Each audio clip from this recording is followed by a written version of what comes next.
Hello, my friends. Katie Day with the Move Me to Texas team. Today, I am excited to welcome a neighbor of mine to the north, a friend that is a great real estate agent and brokerage owner here in the greater Texas area. I almost said greater Houston area, greater Texas area.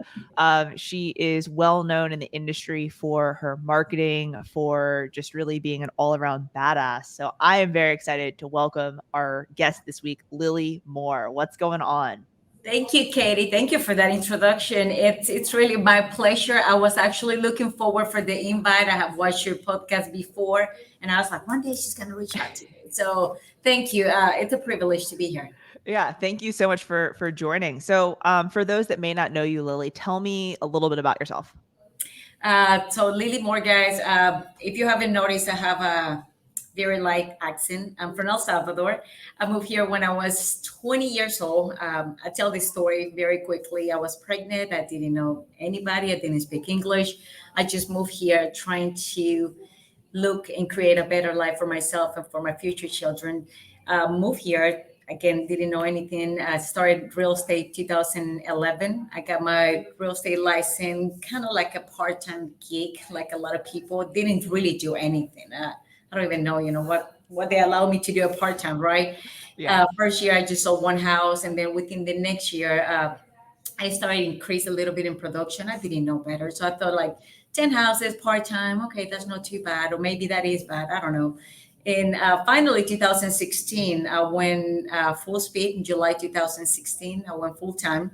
And by 2017, I was the number one agent at one of the Keller Williams offices Yeah. here in the Dallas Fort Worth area. Over 650 agents. I was the number one agent within the office. By 2018, I decided to open my own brokerage, Lily Moore Realty, now very well known in the Dallas Fort Worth area. Well, and so, just for a little bit of clarification, when did you start the team? What was that?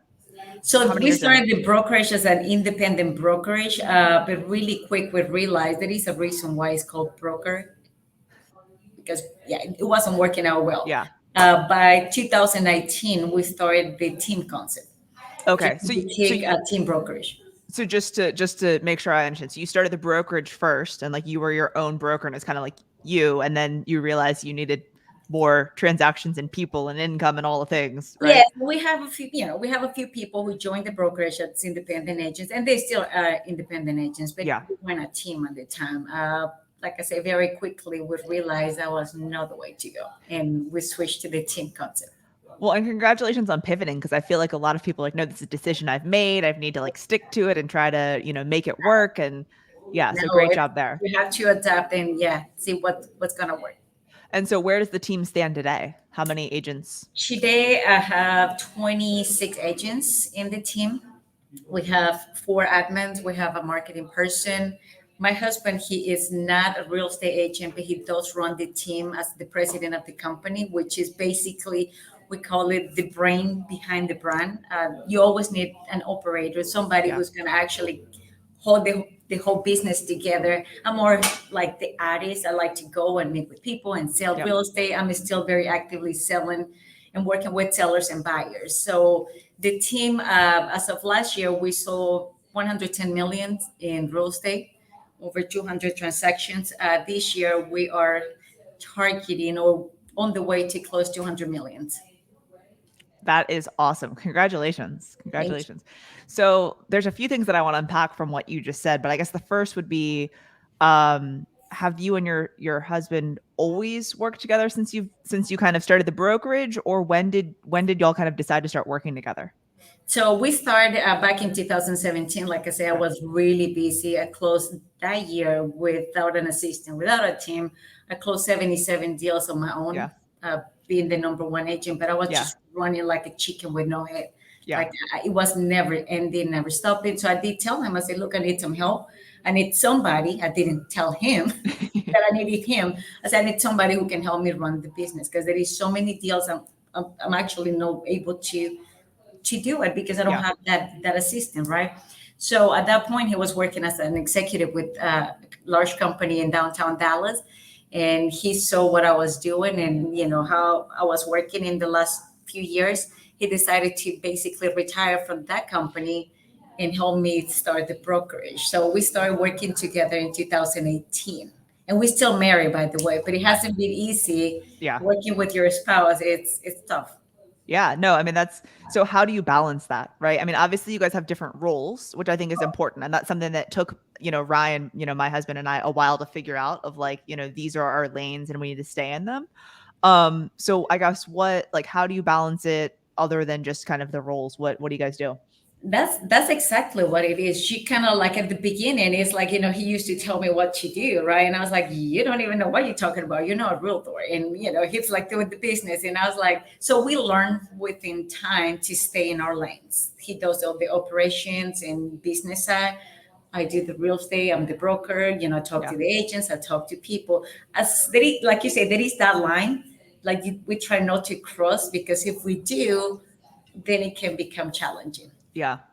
Um yeah. And that must have been You kind know of that. no, I know completely. And that's, we now have slightly more identified roles and responsibilities. And like, as we continue on, we keep making them more and more defined and clear and things like that. Because it's like the assumption that someone else is going to get something done always seems to be with that when we start fighting. So, Yeah. yeah. Yep. That's exactly what happened. Um yeah.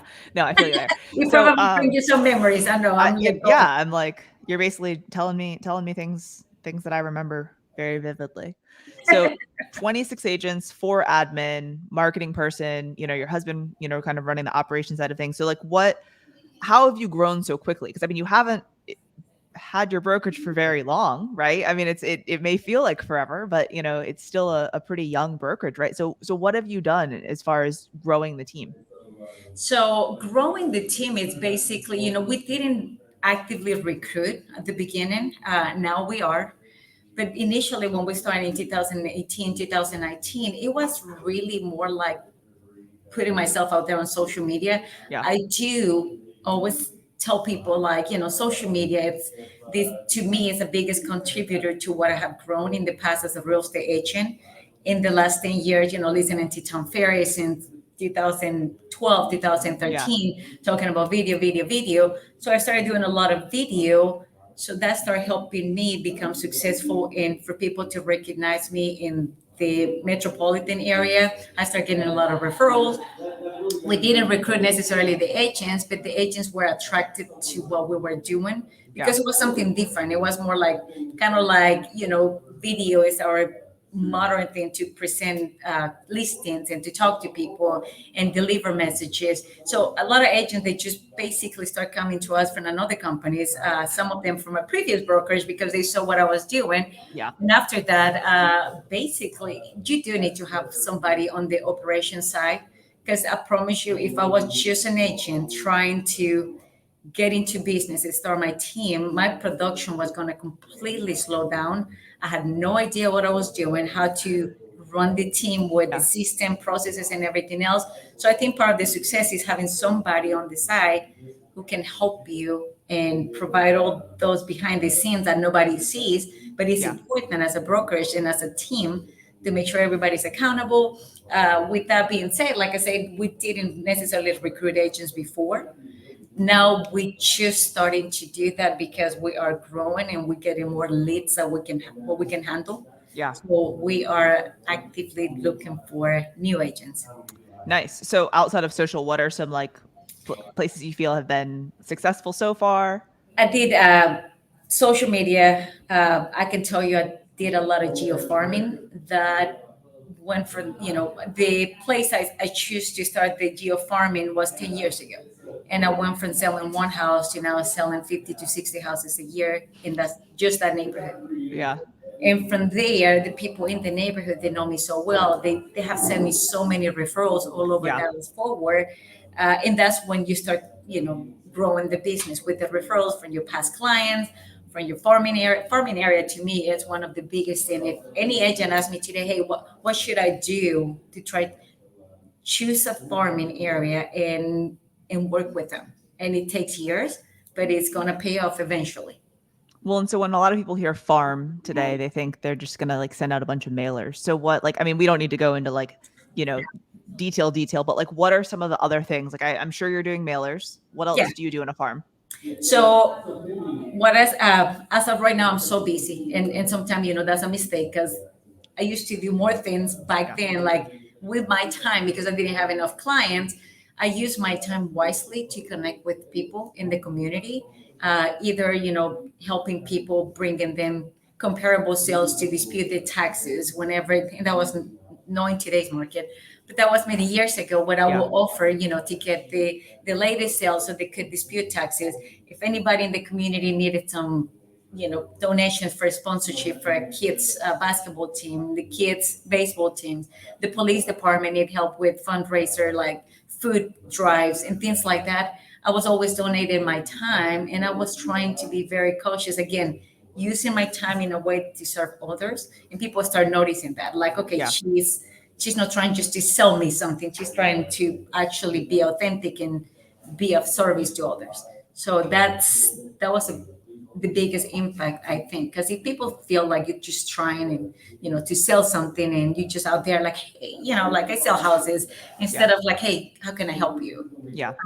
It doesn't really work that way. Yeah. No, being able to be of service before you kind of look for that, look Absolutely. for what's in it for you is always beneficial for sure. Do you I know one thing, and we are talking about this a little bit, is that, you've continued to kind of increase your price point more so than just the regular appreciation. I know you've moved into a lot of the luxury market there in the DFW area. Like, Yes. is that from your farm, or is that separate from your farm? Like, what have you attributed being able to increase your price points? That was very different from our farm. That has to do some of the success with social media, Okay. and it's kind of like the reflection of what you're doing in social media. People look at you. People just by putting yourself out in videos. Yeah. My first luxury listing I got was 1.5, which here in North Texas, that's big money. If you're Yeah. watching this in California, it's like, what Yeah, are they that's a talking about shack out luxury? there. Yeah, right. 1.5. It was actually somebody I didn't even know in person. She was following me on Facebook, and she's like, hey, I gave my friend your number because I see your videos, and I think if anybody can sell the house, it's you. Yeah. So I interviewed with this couple, and I was so afraid to go and talk to $1 million Yeah. buyer, I mean, seller. And talking to my coach, David, kudos to him. He kind of like, huh? It's like, what do you mean? And he got into the details why it wasn't as different as I thought it was, because I was afraid. I was Yeah. like, I'm selling, like my price point is about 500,000, six hundred Yeah. thousand. That's the max I have sold. And now it jumped to 1.5 million. I didn't feel I was ready. He told me, things I needed to do, the mentality of knowing and seeing this is people as you and I.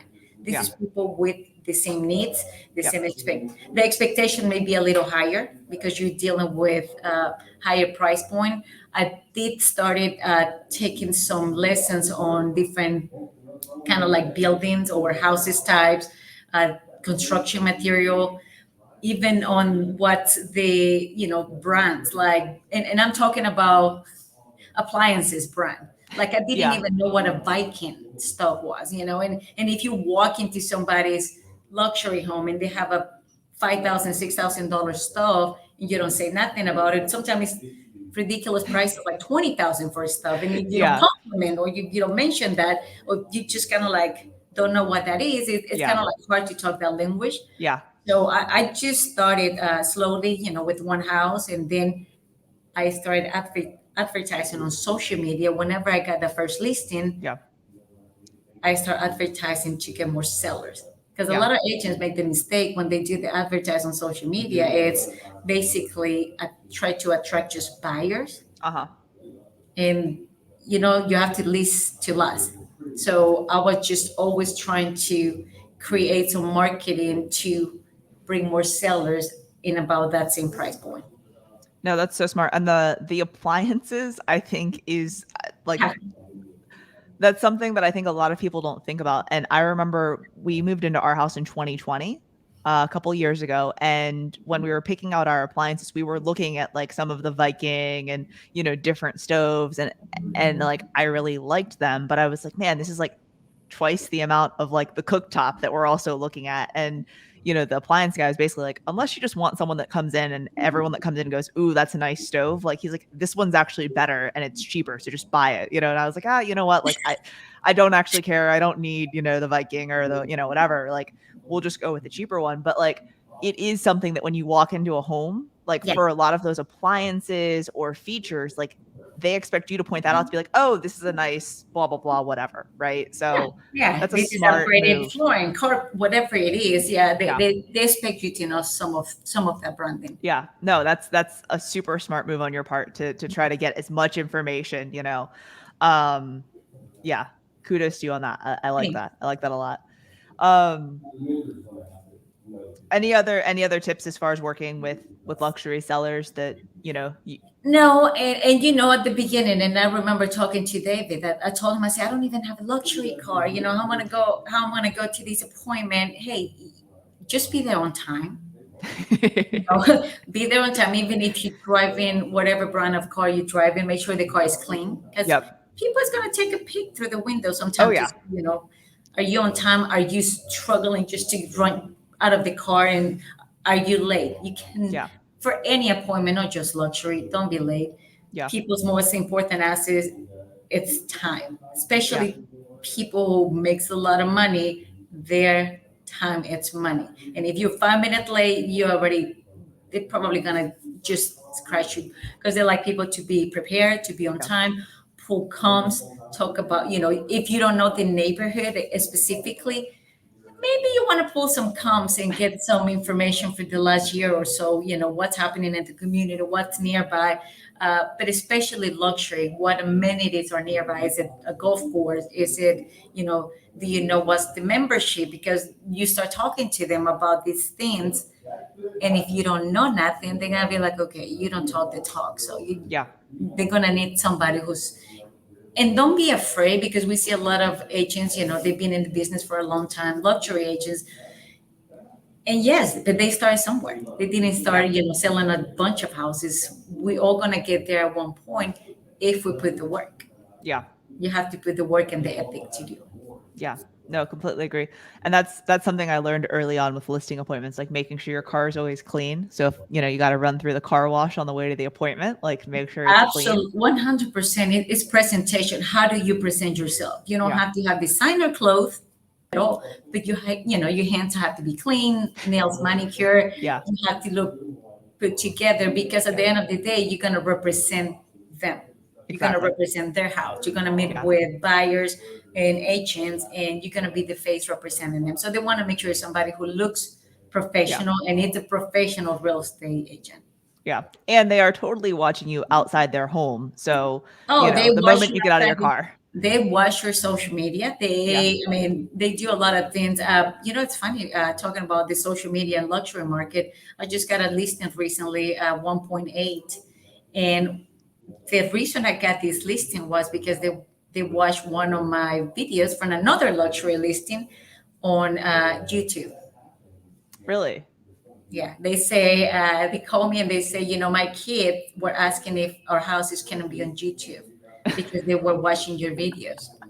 If you know how David talk about doing the commercials or the Yeah. advertising on YouTube, not a lot of people is doing it. I don't know if they don't know how to do it, or it's, we do videos from our listings to advertise. And the main reason is, yes, number one, we want to advertise the listing and the features of the home. But number two, these people, we can target them in the Yeah. same area where they can see the listing, they can see the beautiful videos.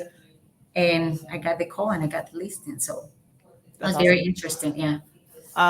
One thing that I think we've been focused on a lot lately, just as kind of a community and ecosystem, is like, in a busy market, right? When the home's going to sell, a lot of agents have kind of taken their foot off the gas on marketing. So one thing that you just said is that I pulled was like, you're still doing videos, you're still running ads, you're still going for the maximum amount of exposure for the properties that you're listing. Um, 100%. Yeah. I guess what are some key things that you all do that you feel differentiate you, when you're putting your listings on the market? Well, we try to provide the best service because, like you say, the way the market is, you think you're just going to put the sign outside and it's going to sell. Well, probably it is.